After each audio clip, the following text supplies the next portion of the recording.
Good news naman sa mga kapatid nating senior citizens, aprobado na ng House Committee on Senior Citizens ang panukalang magpapalawig sa social pension coverage nyo. At mula sa Kamara, nasa linya ng telepono, si Marian Enriquez. Marian, kung sakali, ano-ano ba itong mga benepisyo na madadagdag para sa seniors?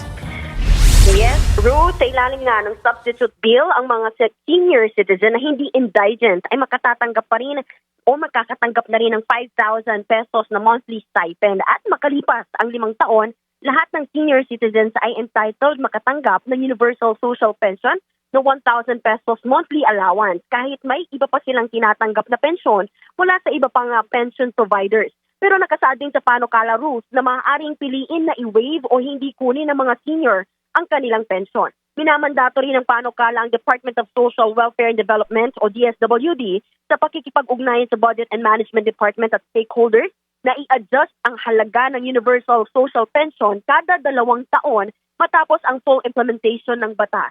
Ililipat din ang pagpapatupad, distribution at management ng social pension mula DSWD sa National Commission on Senior Citizens sa loob ng hindi